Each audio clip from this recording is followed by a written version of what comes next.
हाँ, hello friend. Welcome to study 18 YouTube channel. दोस्तों, study 18 के यूट्यूब चैनल में दोस्तों आप सभी का स्वागत है। आज हम इस वीडियो में दोस्तों गरीबी के विषय में पढ़ने वाले हैं। हमने इसका पार्ट 1 वीडियो अपलोड कर दिया है। आप हमारे वीडियो के डिस्क्रिप्शन बॉक्स में दोस्तों जा कर के वहाँ पर लिंक में क्लिक करके पार्ट 1 वीडियो देख सकते हैं। हमने इसके पार्ट 1 वीडियो में दोस्तों बात किया था कि आखिर गरीबी क्या होती है और गरीबी कितने प्रकार की होती है। तो हमने इस बात को दोस्तों इसके पार्ट 1 वीडियो में डिस्कस किया था। आज हम इस वीडियो में दोस्तों डिस्कस करेंगे पार्ट 2 के बारे में और यहाँ पर देखेंगे कि आखिर गरीबी दोस्तों क्या होती है और दोस्तों गरीबी को मापने के लिए भारत में कौन-कौन सी समितियों का निर्माण किया गया था, तो आज हम इस वीडियो में देखने वाले हैं। और अगर हम इसमें बात करें दोस्तों गरीबी की, कि गरीबी को अगर हम दोस्तों डिवाइड करते हैं, तो एक होती है ग्रामीण गरीबी और दूसरी होती है शहरी गरीबी। और अगर हम ग्रामीण गरीबी की बात करें, तो इसमें भूमिहीन कृषक आते हैं, छोटे भूस्वामी आते हैं और मज़दूर आते हैं। अगर हम यहाँ पर ग्रामीण गरीबी को देखते हैं, गाँव में जो गरीबी होती है, वहाँ पर केवल 3 वर्ग ही या आते हैं, जो गरीबी के ऊपर या नीचे होती हैं। इसमें से दोस्तों पहले होते हैं भूमिहीन कृषक, दूसरे होते हैं छोटे मज़दूर और दोस्तों तीसरे होते हैं मज़दूर। तो ये 3 लोग ही होते हैं, जो या तो गरीब होते हैं या गरीब की श्रेणी के बहुत नीचे आते हैं। और अगर हम इसमें शहरी गरीब की बात करें, तो शहरी गरीब में दोस्तों आते हैं कारखानों में लगे लोग।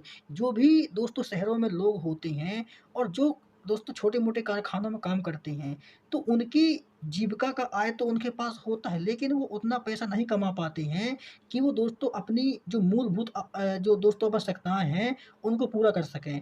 तो जो शहर में लोग रह रहे हैं, जो शहर में लोग गरीब हैं, तो कारखानों से भी इतनी संपत्ति अर्जित नहीं कर पाते हैं कि वो अपनी मूलभूत आवश्यकताओं को प्राप्त कर सकें। इसके बाद दूसरे नंबर पे आते हैं दोस्तों अनियमित रोज़गार और तीसरे नंबर पे आते हैं रेहड़ी और फेरी वाले। तो जो भी आप लोगों ने शहरों में देखा होगा कि दोस्तों ऐसे छोटे-मोटे दुकानदार होते हैं जो रोड के किनारे और छोटी-मोटी दुकान लगाते हैं और या तो अपना सामान दोस्तों फेरी वालों जो मतलब फेरी वाले होते हैं और उसके रूप में अपने सामान को बेचते हैं।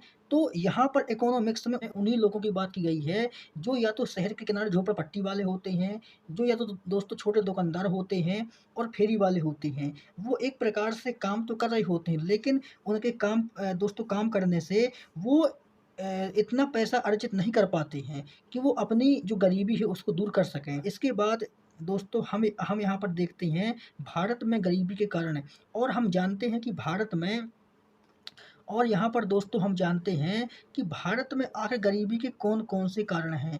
तो इसके विषय में हम जानते हैं कि अगर भारत में और गरीबी के कारणों के विषय में जानते हैं, तो इसका और सबसे पहला कारण होता है भारत में या देश में बढ़ती हुई जनसंख्या।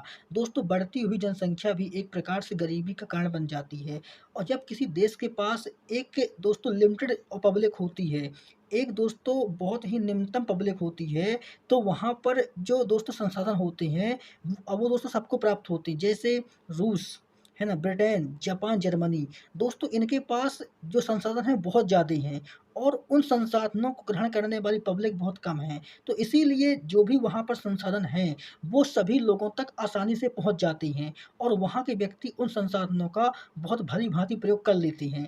इसीलिए दोस्तों इन देशों में बहुत ही कम गरीबी देखी गई है।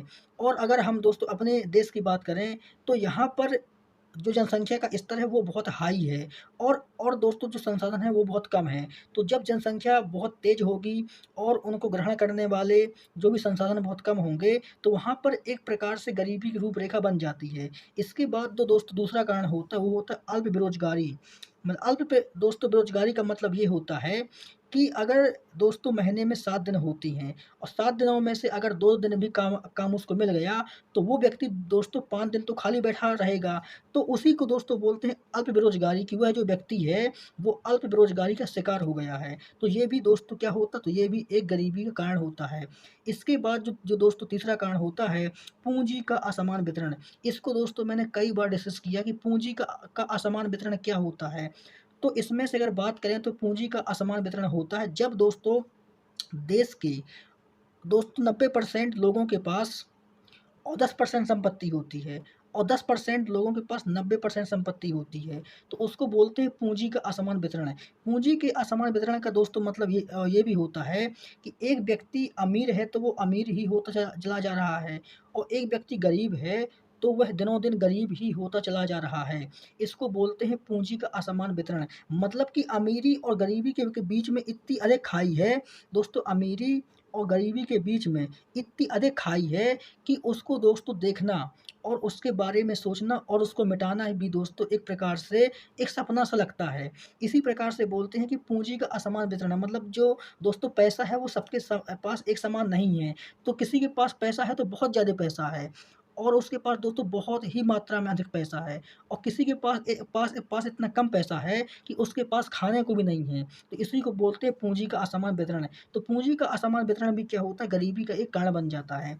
इसके बाद दोस्तों हम बोलते हैं, इसका नाम है दोस्तों अकुशल उद्यमशीलता। अकुशल उद्यमशीलता का मतलब दोस्तों होता है अस्किल्ड लेबर। तो अगर किसी देश की लेबर दोस्तों स्किल नहीं है, उसके पास योग्यता नहीं है, तो उसको अपन बोलते हैं कि अकुशल मतलब उद्यमशीलता वाली लेबर है, क्योंकि उसके पास पैसा कमाने का स्किल नहीं है, उसके पास कोई रोज़गार के अवसर नहीं है, और उसके पास कोई स्किल नहीं है ताकि वो काम कर सके। तो इसी को बोलते हैं कि इसके पास अकुशलता है। यह दोस्तों भारत में बहुत अधिक है, क्योंकि यहाँ की जो लेबर है वो स्किल्ड नहीं है। स्किल्ड बहुत कम मात्रा में है, लेकिन बहुत अधिक मात्रा में अकुशल लोग भी हैं। इसके बारे में दोस्तों चाइना बहुत ही तेज़ी से काम कर रहा है। चाइना की दोस्तों जो 100% में से 60% पब्लिक है, उसने अपने देश की पब्लिक को स्किल्ड कर दिया है। तो वो स्किल्ड करके ही रोज़गार के अवसर प्राप्त कर रहे हैं। और अगर अपने यहाँ देखा जाए तो अपने यहाँ की दोस्तों जो पब्लिक है, वो अभी भी अकुशल है। अब दोस्तों सरकार धीरे-धीरे प्रयास कर रही है, अपनी नीतियाँ ला कर के प्रयास कर रही है कि देश की पब्लिक को भी जो है दोस्तों कुशल बनाया जाए। तो ये जो फैक्ट है दोस्तों ना, ये बहुत मायने में रखता है। देश को अगर विकास करना है, तो आपके पास स्किल्ड होना बहुत ज़रूरी है। अगर आप स्किल्ड नहीं हैं, तो आप देश का विकास नहीं कर सकते हैं। अपने देश में दोस्तों जो उद्योग होते हैं ना, उद्योग, ये बहुत बड़ा फैक्टर होता है। जो देश में उद्योग होते हैं, तो उद्योगों को दोस्तों स्थापित करने के लिए भी एक स्किल्ड लेबर की आवश्यकता होती है। और जब आप अपने देश के नागरिकों को स्किल्ड बना देंगे, तो अपने आप अपने देश में ही आप एक उद्योग को खड़ा कर सकते हैं। तो यही तो दोस्तों चाइना ने किया है। चाइना ने सबसे पहले अपने देश की जो दोस्तों पब्लिक है उसको स्किल्ड किया है। उसको दोस्तों भर-भर के स्किल दिया है, और स्किल देने के बाद अपने ही देश में सेटअप और उद्योग और रोज़गार का एक दोस्तों हब तैयार कर दिया है। तो उसको अपने देश में ही स्किल्ड लेबर मिल गई। तो उसको लेबर से दोस्तों बहुत अधिक जो फ़ायदा हुआ है, उसकी इकोनॉमी में हुआ है। उसकी एक दोस्तों जो इकोनॉमी तेज़ी से बूस्ट किया है। तो ये दोस्तों एक बड़ा फैक्टर होता है, और दोस्तों और गरीबी के कारण बनने में। इसके बाद दोस्तों रोज़गार का अभाव, है ना? रोज़गार का अभाव भी है दोस्तों, हमने आपसे पहले बात किया है कि यहाँ पर जो संपत्ति का बँटवारा है वो अनियमित है। वो दोस्तों असमान है, इसीलिए रोज़गार का अभाव है। इसके बाद दोस्तों हम बात करते हैं, जो दोस्तों इसका चौथा कारण है, 5वां कारण है, वो है दोस्तों आय के संसाधनों में कमी। क्या है? आय के संसाधनों में कमी है। तो हमने दोस्तों पहले बात की कि जो जो पैसा कमाने के जो दोस्तों स्रोत हैं, वो कम हैं। मतलब कि एक व्यक्ति के पास बहुत ज़्यादा दोस्तों स्रोत हैं, और एक व्यक्ति के पास बहुत ही कम स्रोत हैं। तो ये आय में असमानता, और आय में असमानता के साथ-साथ जहाँ से हमको पैसा कमाना है, वहाँ भी असमानता है। तो एक प्रकार से ये भी एक दोस्तों फैक्टर बनता है गरीबी के कारण में। इसके बाद हम दोस्तों बात करते हैं, इसका जो अगला फैक्टर है, उसका नाम है दोस्तों क्या, निर्धनता जाल। यह दोस्तों निर्धनता जाल बहुत ही बेकार चीज़ होती है। एक गरीब को गरीब करने में, और एक देश की जीडीपी को दोस्तों और कमज़ोर करने में निर्धनता जाल का बहुत बड़ा योगदान होता है। तो इसके बारे में हम दोस्तों बात करते हैं कि निर्धनता जाल का अर्थ अवसरों में कमी से होता है, और जब कोई देश या व्यक्ति और निर्धनता जाल में और जब कोई देश या व्यक्ति निर्धनता जाल में फँस जाता है, तो उसकी स्थिति दयनीय हो जाती है। तो हम इसके आगे दोस्तों समझेंगे कि निर्धनता जाल में क्या होता है। तो गरीब निर्धन लोग जो दोस्तों होते हैं, वो अधिक होते हैं, और दैनिक मज़दूरी भी दोस्तों कम हो जाती है। तो ये दोस्तों निर्धनता जाल का मतलब होता है। इसको दोस्तों हम अगर डायग्राम के माध्यम से समझते हैं कि आखिर देश में निर्धनता जाल किस प्रकार से कार्य, तो इसके बाद हम दोस्तों बात करते हैं कि आखिर गरीबी का जाल क्या होता है।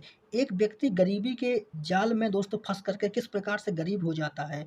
और अगर यही बात हम राष्ट्रीय रूप से लें, जो जो हमने यहाँ पर आपको डायग्राम में दिखाया है, तो यही बात अगर हम राष्ट्रीय रूप में लें, तो राष्ट्रीय रूप में जो गरीबी का जाल है, वो किस प्रकार से दोस्तों हम देख सकते हैं। अगर हम इसमें दोस्तों बात करें तो अगर किसी देश में बेरोज़गारी की समस्या है, हम पहले इसी फैक्टर को पकड़ते हैं और यहाँ पर देखते हैं कि अगर किसी देश में दोस्तों बेरोज़गारी की समस्या है, तो बेरोज़गारी की समस्या होने के साथ-साथ और कौन-कौन सी समस्याएँ आती हैं, अब इसके बारे में बात करते हैं। तो अगर किसी भी देश में बेरोज़गारी की समस्या है, तो वहाँ पर दोस्तों निम्न प्रति व्यक्ति आय होगी। जब वहाँ के लोग काम ही नहीं कर रहे हैं, तो अपने आप उनके पास जो इनकम होगी साल की, वो उनकी दोस्तों पैसा है जो इनकम है, वो ऑटोमेटिक घट जाएगी। जब उनके पास दोस्तों पैसा नहीं रहेगा, उनके पास कमाई नहीं रहेगी, तो ऑटोमेटिक दोस्तों उनके पास क्या होगा, उनके पास निम्न शिक्षा और स्वास्थ्य स्तर दोस्तों कमज़ोर हो जाएगा। मतलब वो अपने बच्चों को दोस्तों वो अपने बच्चों को सही तरीके से शिक्षित नहीं कर पाएँगे और दूसरी बात, उनके स्वास्थ्य स्तर पर दोस्तों बहुत बड़ा प्रभाव देखने को मिलेगा।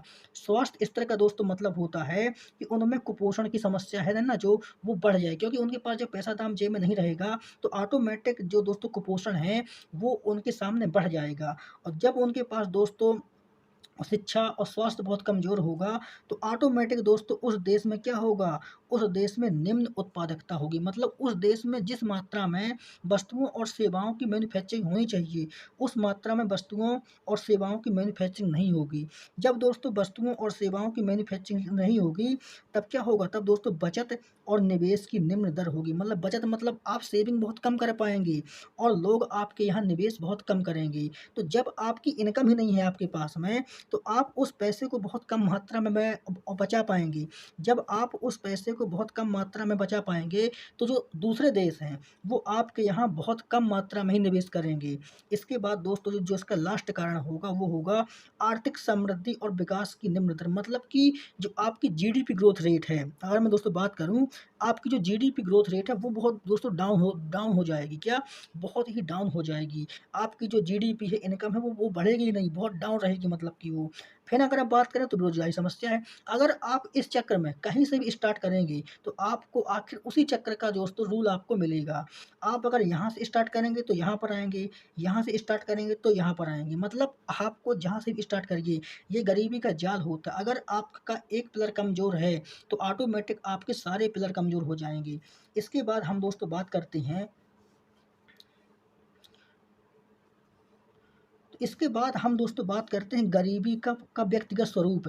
अभी हमने जो पिछले डायग्राम में देखा है, वो दोस्तों देखा है कि जब किसी भी राष्ट्र या देश में गरीबी आती है, तो उस राष्ट्र और देश के ऊपर गरीबी का क्या प्रभाव पड़ता है।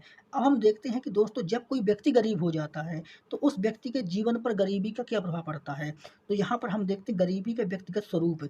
एक व्यक्ति के जीवन पर गरीबी का क्या असर पड़ता है, इसके बारे में हम दोस्तों यहाँ पर देखते हैं। तो दोस्तों अगर यहाँ पर हम देखें, तो ये भी दोस्तों एक चक्र है। ये किसके लिए? दोस्तों व्यक्ति के लिए है ये, कि ये एक व्यक्ति पर काम करेगा कि आखिर एक व्यक्ति कितना गरीब है, उसके जीवन स्तर में गरीबी का क्या प्रभाव पड़ने वाला है, ये एक पर्सनल व्यक्ति पर दोस्तों निर्भर करेगा। और अगर हम इसमें बात करें, इसको दोस्तों शुरू करते हैं परिवार में गरीबी। अगर किसी परिवार में गरीबी है, तो दोस्तों उसमें क्या होगा, उस परिवार के पास पैसा नहीं होगा। जब उस परिवार के पास पैसा नहीं होगा, खाने के लिए नहीं होगा, कपड़े नहीं होंगे, मकान नहीं होगा, तो ऑटोमेटिक जो बच्चे के पालन-पोषण में गरीबी दिखेगी। और जब दोस्तों बच्चा के पालन-पोषण में गरीबी दिखेगी, तो ऑटोमेटिक दोस्तों स्वास्थ्य और शिक्षा का अभाव होगा। मतलब जब आपके पास पैसा ही नहीं है, मतलब आप उस बच्चे को सही प्रकार से स्वास्थ्य और शिक्षा नहीं दे पाएँगे। जब उसका दोस्तों स्वास्थ्य भी कमज़ोर होगा और शिक्षा भी नहीं मिलेगी, तो उसके दोस्तों कौशल विकास में कमी आएगी। कौशल विकास का मतलब कि वो व्यक्ति बड़ा होकर के स्किल्ड नहीं बनेगा, उसके पास में कोई स्किल्ड काम नहीं होगा। जब दोस्तों उसके पास स्किल्ड नहीं होगी, तो उसको रोज़गार प्राप्त करने में भी दोस्तों क्या परेशानी होगी। भई कोई भी व्यक्ति जब कोई उसके पास स्किल्ड ही नहीं है, उसके पास कोई काम करने गुण ही नहीं है, तो उसको दोस्तों कहीं पर भी आप घूम आइए, उसको रोज़गार प्राप्त करने में बहुत परेशानी होती है। ये आपके गाँव शहरों में भी होता होगा, जहाँ दोस्तों आप लोग रहते ही होंगे, वहाँ के भी आस-पास के व्यक्ति होंगे जिनके पास स्किल्ड है, वो दोस्तों बहुत मात्रा में पैसा कमाते हैं। वो दोस्तों महीने का बहुत कमाते हैं और जो दोस्तों स्किल्ड नहीं हैं, तो उनको दोस्तों पैसा कमाने में बहुत परेशानी होती है। वो पैसा कमाते हैं, लेकिन कैसा पैसा कमाते हैं वो? दोस्तों मेहनत करके पैसा हम कमाती हैं। जी तोड़ मेहनत करते हैं जब उनको 1 दिन का 300-400 रुपए मिलता है। लेकिन जिसके पास स्किल्ड है दोस्तों वो 1 घंटा में 300-400 रुपए कमा लेता है। कहाँ वो दिन का कमाएगा, कहाँ वो घंटा का कमाएगा। तो ये होता है स्किल्ड का असर।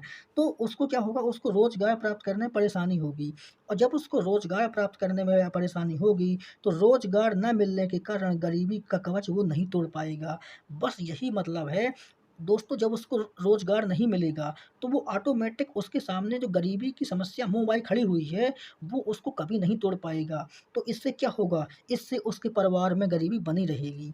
तो ये दोस्तों गरीबी का जाल होता है। इसीलिए दोस्तों जो सरकार है, लोग हैं, वो शिक्षा, स्वास्थ्य और स्किल्ड 3 चीज़ों पर बहुत ध्यान देती है कि आपको वो शिक्षित करती है, शिक्षित के बाद आपके लिए स्वास्थ्य पर ध्यान देती है और स्वास्थ्य के साथ-साथ आपको कुछ स्किल्ड भी सिखाती है कि आप कुछ स्किल्ड सीख जाइए, कोई काम आप सीख जाइए ताकि आपको आगे रोज़गार प्राप्त करने में कोई कठिनाई का सामना ना करना पड़े। इसके बाद दोस्तों हम बात करते हैं भारत में गरीबी को मापने वाली समितियाँ। हम अब दोस्तों देखते हैं कि भारत में आखिर गरीबी को मापने के लिए कि आखिर किस व्यक्ति को गरीब माना जाए या किस व्यक्ति को गरीब ना माना जाए। तो इसका मापन करने के लिए दोस्तों कुछ समितियाँ बनाई गई थीं। वो भारत सरकार के द्वारा कुछ समितियाँ बनाई गई थीं, उसके विषय में बात करते हैं। बहुत ही महत्वपूर्ण दोस्तों चैप्टर है ये। इसमें अगर दोस्तों हम बात करें तो भारत में गरीबी के मापन हेतु राष्ट्रीय प्रतिदर्श सर्वेक्षण कार्यालय एनएसएसओ, भारत का दोस्तों एनएसएसओ कार्यालय है, वो गरीबी का मापन करता है। इसके बाद दोस्तों हम बात करते हैं कि आखिर गरीबी का जो मापन होता है, वो कितने प्रकार से किया जाता है, उसका दोस्तों बेस क्या होता है, क्या बेस मान करके उसमें गरीबी का मापन किया जाता है। तो दोस्तों गरीबी को जब मापते हैं ना, तो उसमें दोस्तों खर्च और उपभोग कि मतलब वो व्यक्ति कितना खर्च कर रहा है और कितना उपभोग कर रहा है। मतलब उस व्यक्ति के पास कितना खर्चा है और खर्चे के साथ-साथ वो कितना उपभोग कर रहा है, तो इसको ध्यान में रखते हुए गरीबी को मापा जाता है। अब हम दोस्तों समझते हैं, बहुत ही महत्वपूर्ण चैप्टर है ये, क्या है गरीबी को मापने वाली समितियाँ, कि आखिर अभी तक भारत सरकार ने गरीबी को मापने के लिए कौन-कौन सी समितियों का निर्माण किया है, तो दोस्तों इसके बारे में हम बात करते हैं। अगर हम दोस्तों देखें कि अभी से आज़ादी से आज तक भारत सरकार ने गरीबी को मापने के लिए कुल 4 तरह की समितियों का निर्माण किया है। इसमें से अगर दोस्तों हम पहली समिति की बात करें, उसका दोस्तों नाम है वाई के अलग समिति। क्या है ये? इसका नाम क्या है? इसका नाम है वाई के अलग समिति। इसको आपको दोस्तों ध्यान रखना है, एग्ज़ाम में बहुत बार पूछता है, वाई के अलग समिति का संबंध किससे है? तो दोस्तों गरीबी के मापन से है। तो जब ये वाई की अलग समिति आती है, इसका जो दोस्तों गठन हुआ था, गठन मतलब निर्माण, वो 1977 में हुआ था। इसने अपनी रिपोर्ट कब दिया था? वो दोस्तों 1979 में दिया था। गठन 77 में हुआ और रिपोर्ट दिया 79 में। इसने कहा क्या था? इसने अपनी रिपोर्ट में दोस्तों कहा था कि जो गाँव होते हैं ना गाँव, गाँवों में अगर कोई व्यक्ति प्रतिदिन, है ना? प्रतिदिन 2400 कैलोरी भोजन दोस्तों प्राप्त कर रहा है। गाँवों में अगर कोई व्यक्ति प्रतिदिन 2400 कैलोरी पर डे भोजन प्राप्त कर रहा है और शहरों में प्रतिदिन 2100 कैलोरी पर डे भोजन प्राप्त कर रहा है, तो इनके हिसाब से वह व्यक्ति गरीब नहीं है। तो जब वाई की अलग समिति आई थी, उसने दोस्तों ये बताया था कि गाँवों में जो व्यक्ति है अगर वो प्रतिदिन 2400 कैलोरी भोजन प्राप्त कर रहा है और शहरों में दोस्तों जो जो भी गरीब लोग हैं, वो अगर 2100 कैलोरी भोजन पर डे प्राप्त कर रहे हैं, तो वो व्यक्ति गरीब नहीं होगा। इसमें दोस्तों क्या है कि जिन व्यक्तियों का उपभोग व्यय इसके नीचे होगा, वो गरीब होंगे। मतलब कि जो भी व्यक्ति 2100 कैलोरी के नीचे भोजन प्राप्त कर रहा है, वो गरीब होगा और जो भी व्यक्ति 2100 कैलोरी के नीचे भोजन प्राप्त कर रहा है, वो गरीब होगा। तो दोस्तों ये वाई की अलग समिति के उद्देश्य थी। इसके बाद इसके बाद भारत में दूसरी समिति आती है, उसका नाम था दोस्तों क्या? उसका नाम था लड़कवाला समिति। इसने क्या कहा था? इसने कहा था इसका जो गठन हुआ था, वो 1989 में हुआ था और इसने जो अपनी रिपोर्ट है, वो 1993 में दिया था। तो इसने क्या बताया? इसने दोस्तों भारत के 18 राज्यों में गरीबी का मापन किया था और इसने गरीबी को ग्रामीण और शहरों में भी डिवाइड किया था। तो जो भी दोस्तों ये समिति आती है, तो इस समिति ने अपनी रिपोर्ट में कुछ नहीं कहा था। इसने कि दोस्तों भारत के मतलब 29 राज्य में से या 28 राज्य में से भारत के केवल 18 राज्यों में इसने गरीबी का मापन किया था। और जब इसने गरीबी का मापन किया था तो इसने ग्रामीण और शहरी क्षेत्रों को मिला कर के दोस्तों जो भी गरीबी है उसका मापन किया था। इसके बाद दोस्तों आती बहुत ही महत्वपूर्ण समिति, उसका नाम है दोस्तों सुरेश तेंदुलकर समिति। तो जो सुरेश तेंदुलकर समिति जो आती है उसका जो दोस्तों गठन हुआ था वो 5 में हुआ था। इसने अपनी रिपोर्ट 2009 में दिया था। इसने अपनी रिपोर्ट को खर्च के आधार पर दिया था। इसने कहा था कि अगर दोस्तों गाँवों में, है ना? गाँवों में कोई व्यक्ति है, अगर मान लो कोई गाँव गाँव का व्यक्ति है, गाँव का व्यक्ति अगर एक रोज़ में ₹27 खर्च करता है और शहरों का व्यक्ति मान लो एक रोज़ में ₹33 खर्च करता है, तो वह व्यक्ति गरीब नहीं है। और दोस्तों इन्होंने एक बात और बताई थी, ये इनकी पर डे रिपोर्ट थी। तो दोस्तों इन्होंने कहा था कि अगर मासिक खर्च की बात करें, है ना? मासिक खर्च की बात करें, अगर एक व्यक्ति गाँवों का मान लो एक व्यक्ति एक एक दिन में ₹816 खर्च करता है। गाँवों का व्यक्ति मान लो एक महीने में ₹816 खर्च करता है, तो वह गरीब नहीं है। और शहरों का व्यक्ति मान लो एक महीने में अगर ₹1000 खर्च करता है, तो वह गरीब नहीं है।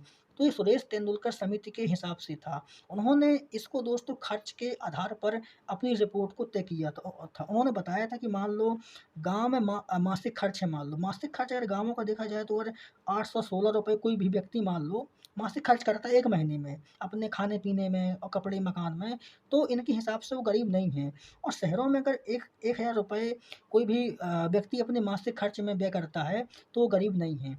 इसके बाद दोस्तों जो दूसरी समिति आती है, उसका दोस्तों नाम था सी रंगराजन समिति। अब हम दोस्तों पढ़ते हैं सी रंगराजन समिति के बारे में कि सी रंगराजन समिति का कार्य क्या था। दोस्तों इसका जो गठन होता है वो 12 में होता है और यह अपनी रिपोर्ट 14 में देती है। इसने भी दोस्तों खर्च के आधार पर रिपोर्ट को तय किया था। इसकी जो रिपोर्ट आई थी वो भी खर्च के आधार पर ही आई थी। तो इसने क्या बताया था? इसने दोस्तों बताया था कि मान लो गाँवों में, है ना? गाँवों में मान लो प्रति व्यक्ति दोस्तों 1 महीने में गाँवों में मान लो प्रति व्यक्ति 1 महीने में अगर दोस्तों ₹972 खर्च करता है और शहरों में प्रति व्यक्ति अगर ₹1000 1 महीने में खर्च करता है, मासिक खर्च था ये। अगर गाँवों का व्यक्ति 1 महीने में ₹972 खर्च करता है और शहरों का व्यक्ति मान लो 1 महीने में, है ना? एक व्यक्ति और ₹1000 खर्च करता है, तो इनके के हिसाब से वह व्यक्ति गरीब नहीं है।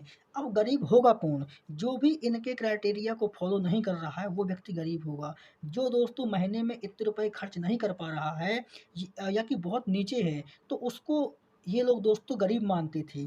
तो इनकी जो रिपोर्ट थी, इन्होंने रिपोर्ट बनाई, समिति बनाई और भारत सरकार ने इनकी रिपोर्टों को भी माना। तो दोस्तों हमने इस वीडियो में जो भी गरीबी के बारे में समितियाँ बनी थी, जो भी दोस्तों टाइप ऑफ्स गरीबी थी, उसके विषय में हमने पढ़ लिया है। दोस्तों हम इसके अगले वीडियो में गरीबी का पार्ट 3 लेक्चर 2 डिस्कस करेंगे। उसमें हम जो भी गरीबी के विषय में रिपोर्ट्स आई हैं, जो भी दोस्तों इसके मासिक खर्च होते हैं, कौन-कौन सी रिपोर्ट्स अभी तक गरीबी के विषय में पब्लिक हुई हैं और आखिर हमारे देश में और पूरी दुनिया में अभी तक कितने लोग दोस्तों गरीबी रेखा के बाहर आए हैं, तो ये सब हम इसके अगले वीडियो में डिस्कस करेंगे। दोस्तों आप हमारा पार्ट 3 देखना मत भूलिएगा। हम इसका पार्ट 3 बहुत ही जल्द लेकर के आएँगे। तो दोस्तों जब तक के लिए आप सभी का धन्यवाद।